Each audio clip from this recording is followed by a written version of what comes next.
Mesdames et messieurs, bonsoir et bienvenue dans Au cœur de l'environnement, votre rendez-vous dédié aux grandes questions écologiques de notre temps. Aujourd'hui, mesdames et messieurs, nous vous amenons au cœur d'un combat vital. C'est bien sûr la restauration des écosystèmes face à la dégradation croissante des forêts, des zones humides, des océans et d'autres milieux naturels. La restauration apparaît comme une réponse urgente pour préserver la biodiversité, atténuer les effets du changement climatique et garantir un avenir durable aux générations futures. Mais cette mission est loin d'être simple. Quels sont les défis à relever? Quels sont les enjeux pour nos sociétés, nos économies et notre planète? Éléments de réponse dans ce nouveau numéro de votre émission Au cœur de l'environnement avec mes invités déjà ici sur ce plateau. Crispus Dandaro, bienvenue. Merci beaucoup. Alors, vous êtes environnementaliste, spécialiste carbone et fonds, c'est bien ça? Exactement. Et puis, à ma gauche, Bio Ridwan, bonsoir.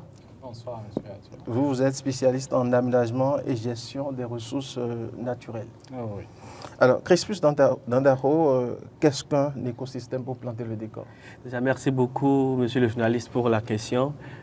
C'est une question qui va nous permettre de planter le décor, justement, de pouvoir entrer dans le vif du sujet.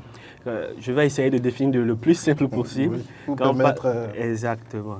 Quand on parle d'écosystème, on peut simplement dire que c'est un ensemble d'êtres vivants qui vivent, mais qui sont au sein d'un milieu ou d'un environnement spécifique, qui interagissent entre eux et qui interagissent aussi avec le milieu dans lequel ils vivent. Pour être vraiment simple, c'est ce qu'on peut dire. Donc, on peut considérer comme écosystème une forêt ou bien... Il y a plusieurs types d'écosystèmes qu'on peut avoir aussi. Mais si nous voulons aller un peu plus loin, une définition beaucoup plus scientifique... Quand on prend par exemple la Fondation Espace Évra ici, sommes-nous ici dans un écosystème? Oui, on est dans un écosystème. Vous savez, le mot écosystème n'est pas seulement fait pour le domaine forestier. Ouais. On parle d'écosystème numérique, on parle d'écosystème. Le plus important quand on parle d'un écosystème, c'est l'interaction qu'il y a entre les éléments qui constituent ce milieu. Donc, je disais tout à l'heure que si nous devons aller vers une définition beaucoup plus scientifique, on peut dire qu'un écosystème, c'est un biotope plus un biocénos. Quand on parle d'un biotope, c'est un environnement physique avec les caractéristiques qu'on peut avoir, l'humidité, ainsi de suite. Et quand on parle de biocénos, ce sont les êtres vivants qui sont qui vivent dans cet environnement. Mais pourquoi, Crispus, est-il important de préserver cet écosystème? Il est vraiment important de préserver l'écosystème parce que comme je l'ai dit tout à l'heure, c'est un ensemble qui interagit. Donc, si on néglige un seul élément de cet ensemble, ça va impacter sur tous les autres éléments. Parce que la première caractéristique d'un écosystème, c'est l'interaction qu'il y a entre les éléments qui le constituent. Et quand on va même dans le domaine forestier, je crois qu'on va aller dans le vif du sujet tout à l'heure.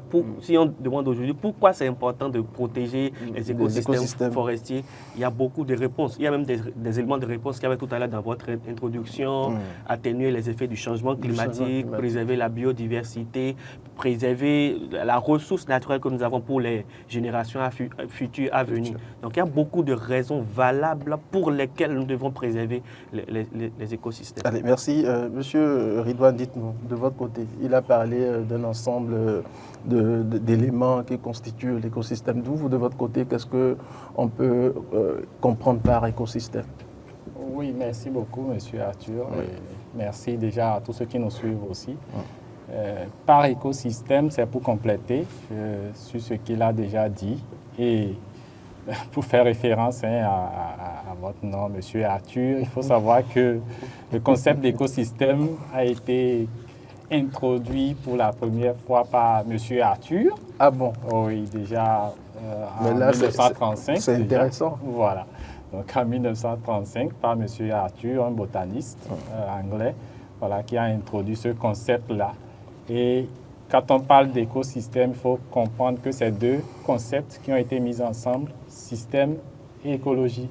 Donc c'est en fait un concept anglais, voilà, ecological system, qui a été mis ensemble, converti en français, voilà, pour dire écosystème, pour dire système écologique. Alors tout à l'heure, dans son introduction, il parlait d'interaction. Déjà, quand on parle de système, c'est un ensemble d'éléments qui fonctionnent de façon cohérente.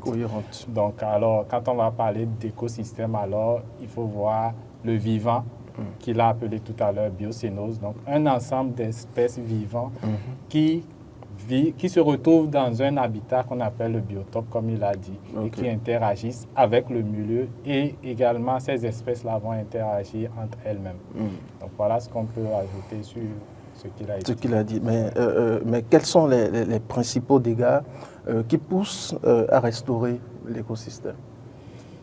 Oui, avant de venir à la nécessité de préserver et de restaurer les écosystèmes, je veux ajouter peut-être quelques éléments sur l'importance déjà de préserver ces écosystèmes-là. Vous savez, généralement, on classe en 4 catégories les services qu'on peut tirer de ces écosystèmes, qu'on appelle des services écologiques ou des services écosystémiques. Voilà. Alors, il y a ce qu'on appelle le service d'approvisionnement ou service de production qui regroupe tout ce qu'on peut tirer de façon tangible de ces écosystèmes. Quand je prends les fruits qu'on peut avoir au niveau des arbres, quand je prends des feuilles, peut-être qu'on peut utiliser pour faire la sauce. Quand je prends des écorces qu'on peut utiliser pour se soigner, ça fait partie des éléments de production qu'on peut tirer des écosystèmes. Il y a également ce qu'on appelle le service de régulation. Tout à l'heure, dans l'introduction, vous parlez des changements climatiques. Voilà, donc les écosystèmes nous permettent d'atténuer les effets de ces changements climatiques. On va classer cela dans les services de régulation. Il y a également les services qu'on va appeler services socioculturels, qui constituent tous ces éléments également plus ou moins immatériels qu'on va tirer des écosystèmes.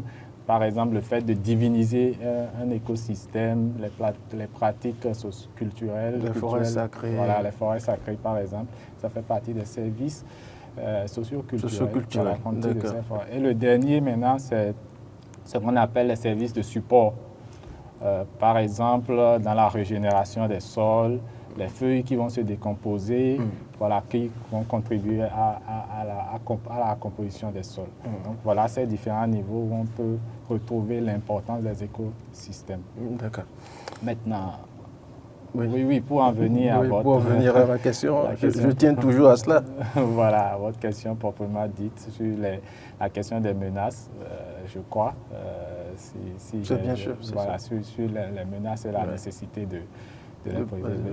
Aujourd'hui, les écosystèmes en général, parce que comme le disait M. Krébus, il y a plusieurs types d'écosystèmes. Mais pour généraliser, les écosystèmes en général font face à d'énormes menaces qui peuvent se retrouver soit de façon naturelle, quand il y a par exemple les feux créés par des éléments naturels ou de façon, disons, artificielle, les actions de l'homme, les actions anthropiques. Donc, ces différentes formes de menaces, ça peut être la dégradation, la coupe anarchique des arbres, la pollution. Tous ces facteurs-là vont créer des menaces au niveau de l'écosystème et qui nécessitent des actions. D'accord. Crispus, quelle est la première étape pour quand même réussir la restauration de ces écosystèmes? Je sais qu'il y a plusieurs techniques, mais quelle est la première étape? Déjà, je remercie beaucoup, monsieur. Je n'arrive pas à garder monsieur Bio pour son intervention. C'était très clair et ça nous permet vraiment de pouvoir aller en profondeur dans le sujet. Et avant de revenir à la question, je vais essayer de passer rapidement sur ce qui peut amener à vouloir restaurer un écosystème. Avant de parler de restauration, avant de parler de l'action de restauration, ça veut dire qu'au préalable, il y a quelque chose qui a été dégradé. Et c'est ça qui conduit maintenant à penser à une restauration. Tout à fait. Et quand nous parlons d'écosystème, c'est un ensemble. Mais comme on l'a défini tout à l'heure, ça peut être le biotope ou la biocénose. Donc soit c'est la biotope ce qui est appelé biotope qui est dégradé, ou bien c'est la biocénose qui est dégradée. Et quand on parle de dégradation maintenant, il peut y avoir plusieurs catégories, bien plusieurs types de dégradation. Ce que nous connaissons le plus courant, c'est la déforestation. La coupe anarchique des arbres, la coupe anarchique des essences. On peut avoir la coupe sélective aussi. C'est une autre méthode qui est utilisée où les gens décident cette fois-ci de ne pas couper tous les arbres, mais d'aller seulement se focaliser sur un certain nombre. Voilà, pour couper les plus importants d'un certain point de vue. Il y a aussi ça, on peut avoir la surexploitation, parce que lorsque nous parlons d'écosystème, il ne faudrait pas que nous focalisons seulement sur les écosystèmes forestiers. Même quand on prend un lac qui est surexploité, c'est un déséquilibre qui est pour l'écosystème, où il faut penser à une restauration de cela. Donc il y a plusieurs choses. Il y a les pratiques agricoles inadaptées, parce que quand on parle aussi de restauration, ce n'est pas seulement ce qui est forêt qu'il faut restaurer. On peut restaurer aussi un sol qui est dégradé. On peut restaurer aussi des espèces animales. C'est ça, on parle de réintroduction des espèces animales qui ont disparu à cause de l'exploitation. On peut les réintégrer dans la forêt. Et pour en venir à votre question, avant de faire une restauration, la première étape, c'est l'étape de diagnostic. Pourquoi on dit l'étape de diagnostic? Tous les écosystèmes ne se ressemblent pas. Même quand on prend les écosystèmes forestiers seuls, la forêt qui est ici dans les environs de Calavi n'est pas forcément la forêt qui est dans la zone centrale du Bénin, ni dans la forêt qui est au nord. Et même quand on prend les forêts qui sont dans la même zone géographique, il y a des spécificités aussi. Alors, la première étape, c'est le diagnostic. Il faut aller vers la forêt, faire un point de ce qui a disparu. Il faut d'abord savoir pourquoi on veut restaurer. Quel est l'objectif de la restauration? Et en fonction de cela, maintenant, définir, nous voulons restaurer. Qu'est-ce qui a disparu? Qu'est-ce que nous voulons restaurer? Et faire un point de ce qu'il y a déjà sur place. Non, c'est tout un travail scientifique. Hein? Oui, faire un point de ce qu'il y a déjà sur place, ce qu'on n'a pas et comment le faire. Et ça ne s'arrête pas là.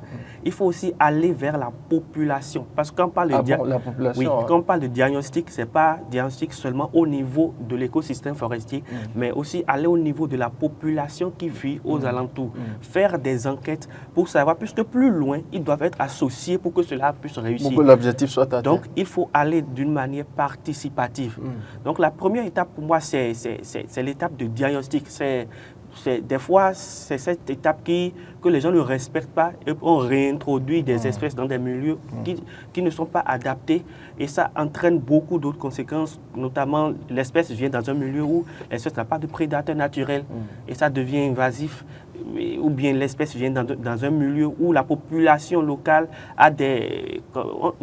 Monsieur Bio parlait tout à l'heure des services sociaux culturels, où la population peut-être a des totems par rapport à telle chose, bien il y a telle chose. Donc c'est tout un travail qu'il faut faire d'abord. Il ne faut pas se lever juste, constater... Il est important d'associer la population. Voilà, il ne faut pas juste se lever du jour au lendemain et commencer par restaurer. D'accord. Alors, Bio, dites-moi, quelles techniques peuvent être utilisées pour replanter une forêt détruite? Parce que nous savons, il y en a plusieurs qui n'existent plus carrément aujourd'hui. Alors, qu'est-ce que vous préconisez, qu'est-ce que vous conseillez pour replanter ou pour restaurer une forêt carrément détruite? Oui, pour restaurer une forêt carrément détruite, il serait un peu compliqué de donner tout de suite une méthode. Monsieur Crébus parlait de diagnostic. C'est cette première étape que je vais généraliser en parlant d'état des lieux. L'étape est capitale. D'état des lieux qui va nous permettre de savoir ce qui doit suivre.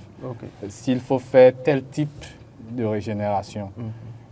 Là, on peut juste donner les possibilités qu'il y a, par exemple la régénération naturelle assistée, ou lorsque dans la zone dégradée, il y a encore quelques pieds d'arbres, pour parler des écosystèmes forestiers qui restent, on peut aller sur les petits pieds qui sont là pour les accompagner à grandir. Ou simplement, lorsque presque tout est dégradé, c'est d'aller mettre quelques espèces en tenant compte d'un certain nombre de paramètres. Et reprendre tout à zéro. Et reprendre pratiquement tout à zéro, ce qui est souvent compliqué. Très compliqué. Donc, c'est en fait l'état des lieux qui va nous permettre de savoir quelle est l'étape suivante. Donc, c'est en fonction de ce qu'on aurait vu. À quel niveau se trouve la dégradation? Est-ce que la dégradation est au début? Est-ce que la dégradation est moyenne? Est-ce que la dégradation est très avancée? Ce sont ces éléments de réponse. Qu'est-ce que la population propose, la population riveraine? Qu'est-ce que la population propose? Quels sont les tabous autour de certaines espèces? C'est sur ces éléments, lorsqu'on aurait clarifié tout ça, qu'on pourra dire, voilà, ce qu'on peut faire en termes d'aménagement pour corriger. Donc, lorsqu'on aura défini ça, lorsqu'on aurait fait des descentes sur le terrain pour voir les niveaux de dégradation, on pourra alors dire, voilà, on propose de faire tout un reboisement carrément parce qu'il ne reste rien. Ou bien on a constaté qu'il y a quand même d'éléments encore sur le terrain, donc on peut accompagner à ce que cela ne soit pas détruit. Voilà. D'accord. Crispus, tout à l'heure, dans votre développement, vous aviez dit que quand on parle de restauration, il ne s'agit pas uniquement que des forêts, alors qu'il s'agit aussi du sol. Qu'en est-il des sols pour, par exemple, un sol déjà appauvri, qui est pollué? Comment est-ce qu'on peut tenter de faire revivre ce sol? Voilà, c'est quelque chose de vraiment important parce que il ne faudrait pas qu'on focalise la restauration uniquement au niveau de la forêt, mais aussi du sol. Parce que c'est justement le sol qui va servir de support à tout ce qui viendra après. Et aujourd'hui, l'une des menaces que les sols, qu'on a au niveau des sols, c'est surtout l'érosion. C'est surtout l'érosion. Il y a l'érosion, il y a le lessivage. Si on va rentrer dans le détail, il y a beaucoup de choses qui aujourd'hui peuvent appauvrir le sol. Il y a aussi les techniques agricoles qui ne sont pas adaptées, qui peuvent appauvrir le sol. Maintenant, comment restaurer un sol? Ça dépend aussi des objectifs de la restauration. Est-ce qu'on veut restaurer un sol agricole ou bien on veut restaurer un sol pour y mettre pas un écosystème forestier, mais pour y replanter une forêt? Ça dépend de toute cette considération qu'il faut mettre en place d'abord avant de penser à la restauration. Sinon, ce qui est le plus simple, si nous allons y aller de manière beaucoup plus simple, il faut peut-être apporter des composts, il faut peut-être faire du paillage. Il y a un certain nombre de choses pour limiter, par exemple, l'érosion, pour limiter un certain nombre de choses. Il y a des techniques plus développées. Par exemple, quand on va dans des pays comme le Niger, on va dans des pays complètement au nord du Bénin, où c'est carrément désertique, ou bien il y a beaucoup de problèmes au niveau des sols. Il y a des techniques comme les demi-lunes qu'ils essayent de faire pour pouvoir quand même, c'est des techniques de restauration qui permettent de pouvoir cultiver, de pouvoir conserver l'humidité du sol, de pouvoir conserver un certain nombre d'éléments importants pour le sol. Il y a une autre technique dont je ne connais pas le nom en français peut-être, mais c'est en langue locale, qu'ils appellent la technique du donga, qui permet aussi de restaurer le sol. D'accord. Oui, bien. Oui. D'abord, je pense que la question, il faut pouvoir la prendre sur deux volets. Un sol dégradé qu'on veut restaurer, un sol pollué qu'on veut restaurer. C'est différentes approches. Un peu pour déjà appuyer dans le sens de ce qu'il a dit. Pour les sols dégradés, il y a plusieurs approches. Généralement, ce qui est courant pour les sols agricoles beaucoup plus, c'est ce qu'on généralise sous le terme de gestion durable des terres, les techniques GDT. Ou par exemple, on peut faire des rotations culturelles. Ou par exemple, on peut apporter du compost, ou par exemple, on peut développer des techniques agroforestières, ainsi de suite. Mais pour des sols pollués, c'est qu'il faut pouvoir d'abord éliminer l'élément polluant. Après avoir fait toute cette première étape préalable d'état des lieux, il faut pouvoir isoler l'élément polluant qui est dans le sol. Et là, qui sont ceux qui sont à même de le faire? Ceux qui sont à même de le faire, je vais parler du cas qui nous concerne. Nous sommes dans la conservation des ressources naturelles. Il faut dire qu'il y a des espèces de plantes qui peuvent être utilisées pour cette fin. Par exemple, on parle de la phytorémédiation, par exemple. La phytorémédiation qui consiste à utiliser des espèces végétales pour extraire l'élément polluant qui s'est retrouvé dans le sol, qui s'est retrouvé mélangé dans le sol. Alors, c'est de planter des espèces bien spécifiques en fonction des types de polluants qu'on a eu dans le sol. Et ces espèces-là, à travers leur système racinaire, vont puiser ces éléments qui ont pollué dans le sol. Alors, ces éléments peuvent se retrouver soit stockés à l'intérieur de la plante, ou bien soit dans le fruit, ou bien peuvent être dégradés à l'intérieur de la plante, ou bien peuvent être extraits, fragmentés et se retrouver dans l'atmosphère après avoir quand même été un peu atténué sur les questions de pollution. Donc voilà comment on peut régler un peu pour le volet conservation, écologie, les questions de pollution. C'est vrai qu'il y a d'autres techniques suivant les domaines spécifiques. Nous allons y revenir. Parfait. Crispus, alors au sein de l'écosystème, nous avons les animaux. Quel rôle jouent ces animaux dans la restauration de l'écosystème? Les animaux jouent aucun rôle. Les animaux jouent un rôle très important et participent même à la restauration des écosystèmes. Il ne faut pas aussi oublier que les animaux aussi ils font partie de l'écosystème. Et quand on parle de restauration même, il peut s'agir même de réintroduire des espèces qui ont disparu de l'écosystème. Tout ça, là, ça fait partie de la restauration. Mais permettez-moi, avant de revenir sur ça, de revenir rapidement sur la question précédente, comment faire la restauration du sol. Il y a aussi une catégorie d'espèces qu'on appelle les espèces de légumineuses, qui sont très... Les légumineuses, hein? Oui, c'est très important aussi dans les campagnes de reboisement de sol, parce que ce sont des espèces qui ont la capacité de fixer l'azote atmosphérique. Donc, cette capacité de pouvoir fixer l'azote de l'atmosphère leur permet d'améliorer la qualité du sol. C'est en cela que des fois, même dans les associations de culture, les gens peuvent faire des cultures, mais associées avec des légumineuses. Je vais donner des exemples. Par rapport aux cultures, ce que nous mangeons et que nous connaissons le plus, l'haricot. Je vais parler vulgairement, on va parler vers les non scientifiques. C'est une espèce de légumineuse. Le moringa que nous connaissons, c'est une espèce de légumineuse aussi. Ce sont des espèces qui ont un rôle important dans la restauration des sols aussi. Maintenant, pour revenir aux animaux, les animaux jouent un rôle très important en matière de restauration écologique. Quand on parle de la restauration naturelle, M. Bion en a parlé tout à l'heure, par exemple, dans ce cas, les animaux peuvent jouer, peuvent permettre la dispersion des graines. On appelle ça la zoochorie. Les animaux peuvent permettre à faire la dispersion des graines. Parce que quand on voit les forêts naturelles, on se demande, mais comment ça a poussé? Ce n'est pas un homme qui est parti planter. Ça veut dire qu'il y a tout un système. Il y a tout un système derrière, tout un processus. Et les animaux participent activement à ce processus en dispersant les graines. Comment ils dispersent les graines? Peut-être un animal prend un fruit et mange et jette la graine à la surface du sol. À la surface du sol. Avec le temps, cela va prendre. Donc, leur rôle en matière de dispersion des graines est très important. Et on peut même aller au-delà de ça. La nature sait faire ces choses. Il y a des espèces qui ne peuvent pousser que si une certaine catégorie ou bien un certain animal les ingère. Je donne un exemple. Il y a une espèce qu'on appelle le Revolfia vomitoria.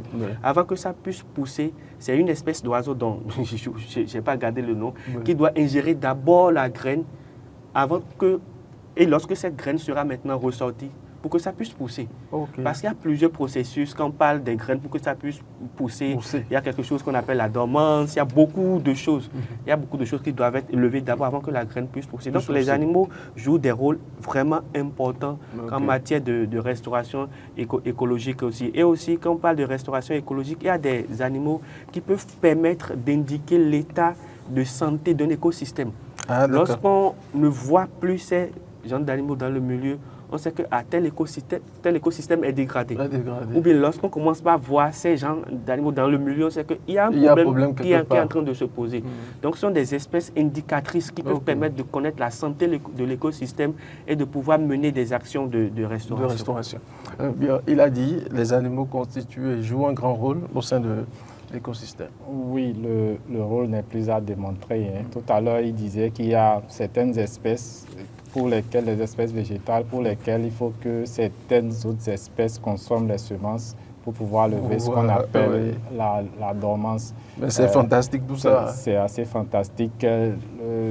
Par exemple, pour le cas qu'il donnait, c'est un petit oiseau qu'on a dans notre environnement qui est peut-être banal, le bulbi, mais qui fait ce processus-là, qui consomme la graine, qui, après déjection, amène la graine. Et on appelle le bulbi. Oui, le bulbi. Dis donc. Et lorsque ce processus n'est pas fait, la graine ne peut pas germer. Ça veut dire que la régénération de cette plante en question dépend de l'oiseau. Si l'oiseau disparaît, c'est que ça entame aussi la survie de l'écosystème. Et au-delà de ça, les déjections des animaux contribuent à fertiliser le sol, l'effet disperseur, comme il a dit. Voilà, ce sont autant de caractéristiques. Parce que l'oiseau va consommer la graine d'une plante X qui se trouve ici, peut-être va déplacer la graine jusqu'à 100 mètres, 200 mètres, des kilomètres, pour aller jeter la graine là-bas qui va germer. Donc, ça aide la plante à se disperser sur un large d'espace. Voilà. Okay. Donc, il y a ces avantages-là. Et que, comme il le disait dès le départ, quand on parle d'écosystème, c'est biotope et biocénose. Ça veut dire que l'oiseau en question est un élément de l'écosystème. Un élément de l'écosystème. Voilà. Je voulais parler de la pollinisation aussi, parce qu'on parle des animaux, les abeilles en font partie. Ils jouent un rôle très important en matière de pollinisation, ce qui peut favoriser la restauration. D'accord. Bien, alors nous sommes presque à la fin. Dites-moi comment les communautés locales peuvent à présent participer à la restauration de notre environnement.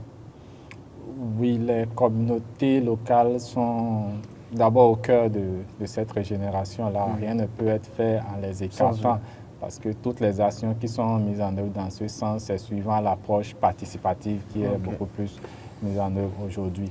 Alors, comment la communauté de façon pratique peut contribuer? C'est déjà en adoptant les techniques de gestion durable des sols. Ça veut dire quoi? Ça veut dire qu'aujourd'hui, ce n'est pas pour cibler le coton, mais si quelqu'un doit faire du coton et détruire tous les arbres qu'il y a dans son domaine, c'est extrêmement grave. Donc, c'est de pouvoir au minimum laisser par hectare 25 pieds d'arbres qui vont aider quand même à maintenir. Et cela passe par peut-être la sensibilisation. La sensibilisation. C'est également de faire un peu d'agroforesterie où on produit ce qu'on doit consommer en associant les arbres, les cultures annuelles et même les animaux sur une même parcelle.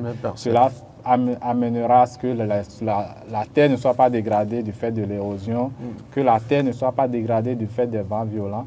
Voilà. Donc, il faut créer cette symbiose-là en essayant d'imiter un peu la nature dans tout ce que nous faisons au niveau village. D'accord. Crispus, comment associer les communautés locales? Je pense que l'association des communautés locales, c'est un aspect très important. On le disait tout à l'heure au début, c'est un aspect très important en matière de restauration écologique parce que ce sont eux qui vivent autour de la ressource, ce sont eux qui sont chaque fois en contact de la ressource. Mais moi, je pense que le premier rôle de la communauté locale, ils peuvent jouer un rôle d'alerte parce que ce sont eux qui peut-être vont dans la forêt pour les forêts qui s'y prêtent. Et qui sont au cœur de l'action. Voilà, peut-être que ils peuvent dire, il y a telle espèce qu'on ne retrouve plus dans la forêt. Il y a telle plante qu'on ne retrouve plus. Il y a telle espèce qu'on ne retrouve plus. Ça, c'est lorsque le scientifique va entendre ça, ça va l'alerter. Et il saura où attaquer. Exactement. Mais pourquoi on ne voit plus telle espèce? Donc, votre premier rôle, c'est un rôle d'alerte, un rôle d'information. Et ensuite, ces communautés, on peut les associer. Ils peuvent servir à connaître les zones prioritaires. Parce que quand vous êtes dans une grande forêt, ce n'est pas toute la forêt qu'il faut restaurer. Ils peuvent permettre de connaître les zones prioritaires où il faut mener des actions parce qu'ils sont au contact de la ressource. Je viens par exemple dans le cas de la restauration forestière où il faut planter des arbres. Là, c'est très important d'associer la communauté locale. Et quel rôle ils peuvent jouer par exemple? Il y a plusieurs étapes quand on parle de restauration, de replanter une forêt et tout. Si on doit partir par exemple sur la méthode de pépinière et autres, pour pouvoir les associer, on peut les associer aux travaux de pépinière.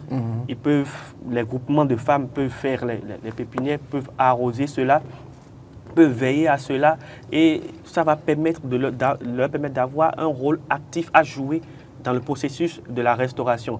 Lorsque les plans seront mis en place, on peut leur demander, ils peuvent participer en arrosant les plants, par exemple, par les entretiens et ainsi de suite. Et ça leur permet... C'est très important, surtout l'entretien. Exactement, ça leur permet de se sentir impliqués. Et tout ça, c'est quelque chose qui se fait déjà, mais qui doit être davantage fait. Accentué. Parce que si je dis ça se fait déjà, quand on va dans certaines forêts du Bénin, il y a des organisations qu'on appelle COGEPAF ou bien OVGPAF, organisations villageoises de gestion participative, où les populations sont quand même associées au processus de gestion de la forêt. Et quand on parle de gestion de la forêt, la restauration fait partie de la gestion. On ne peut pas gérer sans restaurer ce qui est dégradé. Donc on peut les associer ainsi en leur donnant un rôle actif dans le processus de la restauration. Parce que lorsqu'ils vont se sentir impliqués, on protège quelque chose qui est de notre propriété.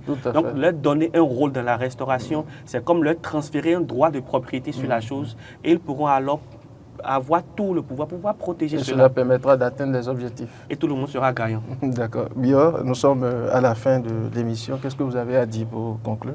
Oui, pour conclure, c'est déjà de dire que tout le processus de restauration, d'aménagement des écosystèmes, tout ceci doit pouvoir s'inscrire dans un cadre. Avant de dire nous voulons faire telle action dans l'écosystème, c'est déjà de savoir qu'est-ce qui est là, qu'est-ce qui est à corriger. Et pour définir tout ça, il y a le plan d'aménagement qu'on élabore. Donc, un plan d'aménagement pour chaque écosystème. Et c'est dans ce plan-là, on définit les objectifs, on essaye de faire le point de ce qui a disparu, de ce qu'on doit amener et qui sont les acteurs qui doivent intervenir. Et c'est au sein de ces acteurs-là qu'on a les populations qui sont mises au premier plan. Okay. Donc, voilà, au premier plan. Parce que important. Même l'élaboration de ce document-là se fait avec les communautés. Ce sont elles qui connaissent leur milieu. Okay. Qu'est-ce qui était là il y a 50 ans, il y a 100 ans, il y a 1000 ans? Qu'est-ce qui était là? Qu'est-ce qui a disparu? Qu'est-ce qui est important d'amener? Qu'est-ce qui n'était pas là? Donc voilà comment la question des restaurations des écosystèmes de façon générale peut se faire. C'est vrai qu'on est allé beaucoup plus sur les écosystèmes forestiers, mais que ce soit forestier, aquatique ou même au niveau des écosystèmes marins, ce processus-là doit pouvoir impliquer la communauté à la base et commencer par l'élaboration d'un plan d'aménagement pour savoir où est-ce qu'on va et comment on y va. D'accord. Allez, merci beaucoup à vous, Bior Ridouane. Merci d'avoir été là. Merci. Je rappelle que vous êtes spécialiste en aménagement et gestion des ressources naturelles. Oui. On se retrouve très bientôt donc. Oh oui, avec plaisir. Alors, Crispus, merci également pour votre disponibilité. Je vous en prie, pour finir de faire, j'aimerais juste dire deux choses très rapidement. Oui. On peut éviter d'en arriver là. Nous avons encore des écosystèmes qui sont intacts. On peut éviter d'en arriver là. Ne cherchons pas à créer le problème pour pouvoir après restaurer. Mais on peut aussi chercher à éviter le problème. Donc c'est toujours possible d'éviter. C'est toujours possible de conserver ce qu'il y a. Il faudra alors adopter des comportements, des attitudes éco-responsables pour pouvoir éviter d'en arriver là. Mais si nous en sommes arrivés déjà là, sur certains aspects, il faudra qu'on se réveille. D'accord. Crispus Dandaro, merci également à vous. Vous êtes environnementaliste, spécialiste carbone et faune. Exactement. À très bientôt donc. Mesdames et messieurs, merci de nous avoir suivis. C'était à l'instant votre émission au cœur de l'environnement. Rebecca Ogou a réalisé cette émission. Elle était assistée de, bien sûr, Gérard Ronsa. On se retrouve très bientôt pour un autre numéro de votre émission au cœur de l'environnement.